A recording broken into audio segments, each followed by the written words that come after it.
ஓம் முருகா போற்றி. ஓம் முருகா போற்றி. ஓம் முருகா போற்றி.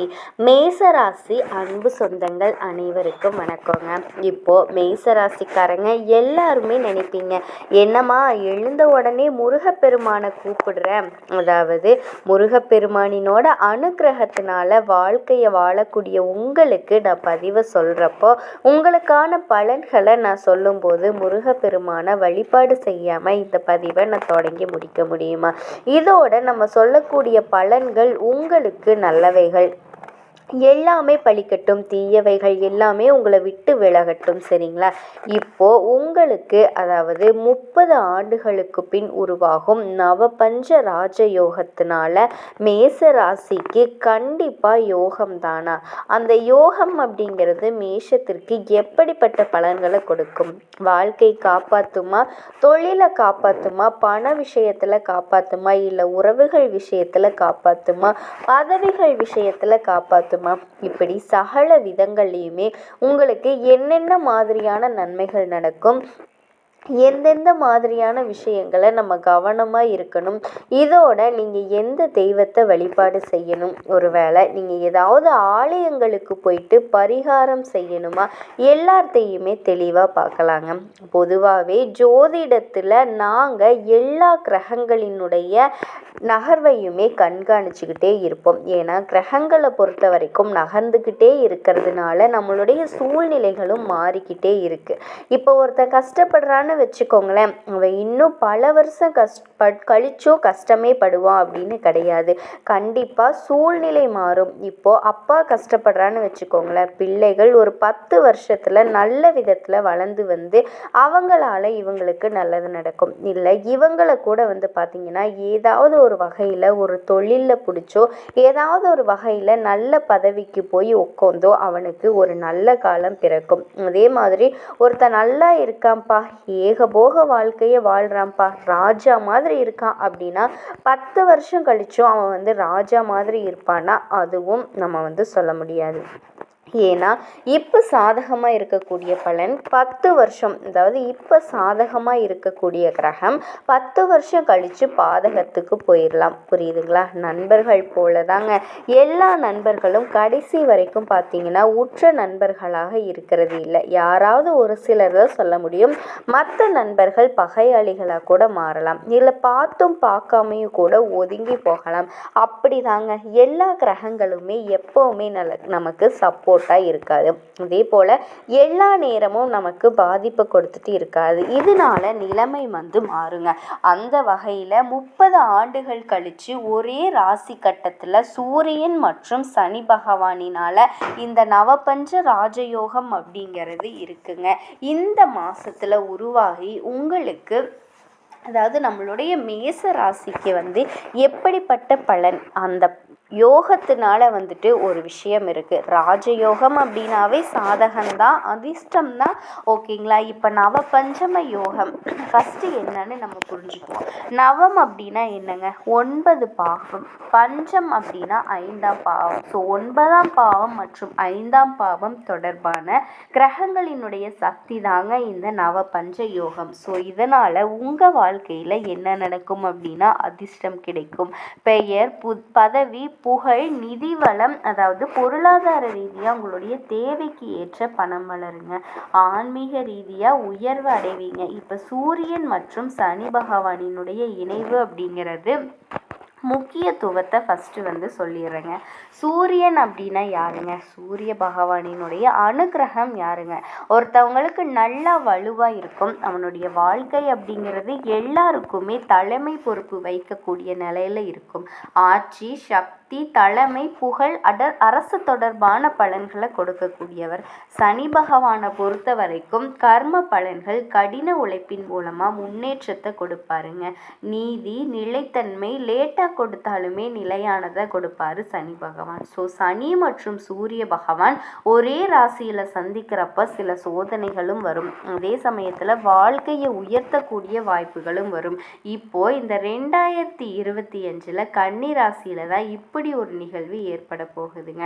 இதனால இது மேச ராசிக்காரர்களுக்கு 6ஆம் பாவம் சார்ந்த பலன்களை கொடுக்க போகுது. ஸோ மேச ராசிக்காரர்களுக்கு இதனால என்ன பலன் அப்படின்னு பார்த்தோம் அப்படின்னா, முதல்ல வேலை மற்றும் தொழிலை பார்ப்பாங்க. எல்லாரும் ஏதாவது ஒரு வேலை நம்ம செய்வோம் இல்லையா, நம்மளுடைய வாழ்வாதாரத்துக்கு, நம்மளுடைய பொழப்புக்கு, நம்மளுடைய குடும்பத்தோட சூழ்நிலைக்கு. ஸோ இந்த காலகட்டத்தில் உன்னுடைய கடின உழைப்புக்கான பலன் கிடைக்குங்க. இது நாள் வரைக்கும் நான் மாடு மாதிரி உழைச்சிட்டேன்ப்பா, ஆடு மாதிரி உழைச்சிட்டேன்ப்பா, கழுத மாதிரி உழைச்சிட்டேன்ப்பா, எப்படியோ உழைச்சாச்சு, ஆனால் அங்கீகாரமே இல்லை, உழைப்புக்கேற்ற ஊதியம் இல்லை, இப்படி சொன்னீங்கன்னா கூட இந்த காலகட்டத்தில் அதிகாரத்தையும் அதிகார தோரணையுடன் கூடிய தொழிலுக்கு சொந்தக்காரனான சனி பகவானினுடைய இணைவு அப்படிங்கிறது கட்டாயம் உங்களுக்கு உயர்வை கொடுத்தே ஆகணுங்க. மேலதிகாரி உங்களுக்கு வந்துட்டு சம்பளம் தரமாட்டேன், ஊதியம் கொடுக்க மாட்டேன், இடத்துக்கு மாற்றம் கொடுக்க மாட்டேன், எதுவுமே நடத்த முடியாது, கொடுத்தே ஆகணுங்க. அந்த ஒரு நிலைக்கு வாய்ப்பு இருக்கு.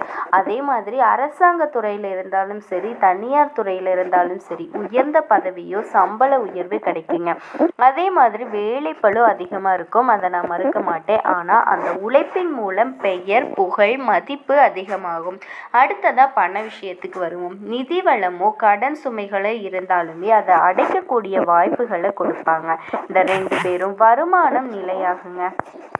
ஏன்னா மாதம் நிலையான வருமானம் இல்லை, படித்த வேலை அமையலை, ஆல்ரெடி இருந்த வேலையும் போயிடுச்சு, மேசம் வேலை தேடிக்கிட்டு இருக்கேன், இப்படி சொல்லக்கூடியவங்க கூட வருமானம் நிலையாக கிடைக்கக்கூடிய அளவுக்கு புதிய வருமான வாய்ப்புகள் உருவாகும். வேலை இல்லாதவங்க முயற்சி பண்ணுங்க, நல்ல வேலை கிடைக்கும், அதுவும் நிரந்தரமான வேலை கிடைக்கும்.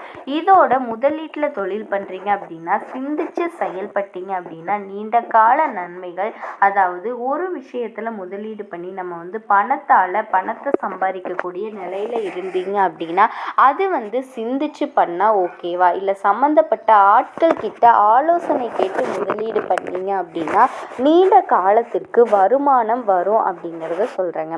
அதே போல ஆரோக்கியம் மற்றும் உற்சாகம், சனி பகவானை பொறுத்த வரைக்கும் சோதனை கொடுப்பாருங்க. சூரிய பகவான் அந்த சோதனையை சாதனையா மாத்துற மாதிரி சக்தியை உங்களுக்கு கொடுப்பாருங்க. மன வலிமையை கொடுப்பாரு, உடல் நலத்தை மேம்படுத்தி வச்சுக்குவாரு. ஆரோக்கியம் தொடர்பான சிக்கல்கள் எல்லாமே குறையுதுங்க.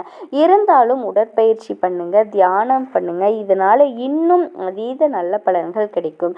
இதை அடுத்தது வியாபாரம் மற்றும் பிஸ்னஸ். வியாபாரம் செய்கிறவங்க, புதிய பங்காளிகள், புதிய சந்தை நிலவரங்கள், புதிய வாடிக்கையாளர்களை பெற வாய்ப்பு இருக்குதுங்க. என்னம்மா புது பங்காளிகள்னு சொல்கிறேன், அதாவது சக வியாபாரிகளை நான் சொல்கிறேங்க. இதில் சூரிய பகவானோட தாக்கத்தால் அரசாங்க ஒப்பந்தங்கள், பெரிய திட்டங்கள் எல்லாமே உங்களுக்கு கைக்கு வருங்க. இந்த ஒப்பந்தம் எல்லாமே கிடச்சிருச்சுன்னா வாழ்க்கையே பார்த்திங்கன்னா செம்மையாக ஒரு லக்ஸுரியாக மாறிடும்பா அப்படின்னு எதிர்பார்த்துருப்பீங்க. இல்லை மற்றவங்க அடையிறப்போ இதெல்லாம் நமக்கு என்னைக்கு கிடைக்கும் இப்படி கூட நினச்சிருக்கோங்க.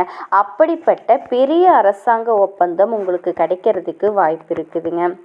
அதே போல் உறவுகள் மற்றும் குடும்பத்தில் இருந்த சின்ன சின்ன முரண்பாடுகள் கூட இப்போ சரியாகும்.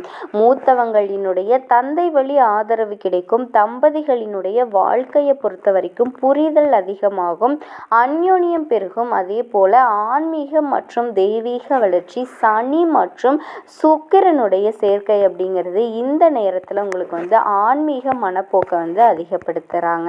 அதே மாதிரி குரு கிரகத்திரைய பார்வை இப்போ உங்களுக்கு கிடைக்கிறதுனால தெய்வ அனுகிரகம் பெருகுதுங்க.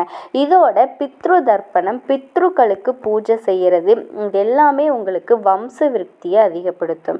வம்சத்திற்கே ஆசீர்வாதம் அதிகமாகும். உங்களை பொறுத்த வரைக்கும் பரிகாரம் அப்படின்னு கேட்டிங்கன்னா, சனி மற்றும் சூரியனுக்கு சனி பகவான் பார்த்த கிழமைகளுக்கு சூரிய பகவானுக்கு ஞாயிற்றுக்கிழமை, ஸோ சனிக்கிழமைகளில் சனி பகவானை வழிபாடு செய்ய மறந்துடாதீங்க.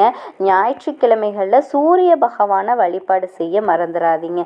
அதே போல் பித்ருக்களுக்கு தர்ப்பணம் கொடுக்கறது பித்ரு தோஷங்களை குறைய வைக்குங்க, ராஜயோகத்தை அதிகப்படுத்துங்க, உங்களுடைய பலமும் அதிகமாகும். இந்த வழிபாடு தாண்டி நீங்கள் செய்ய வேண்டிய ஒரு உண்மையான பரிகாரம் இருக்குங்க. சூரிய பகவானினுடைய அனுகிரகம் பலமாக இருக்கணும்னு நினச்சி நினச்சிங்கன்னா ஏழை எளிய மக்களுக்கு உங்களால் முடிஞ்ச உதவிகளை செய்யணும். அது எதுன்னு சொல்ல மாட்டேன், உணவு தானமாக கொடுங்க, உடை தானமாக கொடுங்க, பொருள் உதவி கொடுங்க, பண உதவி கொடுங்க, ஏதாவது ஒரு வகையில் வாழ்வாதாரத்துக்கு உதவி பண்ணுங்க.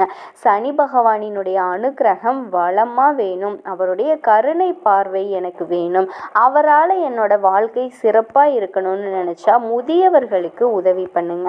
பெற்றோர்களை கைவிட்டுட்டு இருந்து சந்தோஷமாக பிள்ளைகள் எல்லாம் இருப்பாங்க. அப்படி யாரோட ஆதரவும் இல்லாமல் ரோட்டில் தெரிவாங்க பார்த்தீங்களா, இந்த முதியவர் இல்லத்துக்கோ உங்களால் முடிஞ்ச உதவியை போய் பண்ணிட்டு வாங்க. சனி பகவான் சந்தோஷப்படுவார். உங்களுக்கு இவரால் ஏதாவது பாதிப்புகள் வர மாதிரி இருந்துச்சுன்னா கூட அதை அவர் சரி பண்ணி அந்த பாதிப்புகள்லேருந்து உங்களை விலக்கி விட்டுருவார்.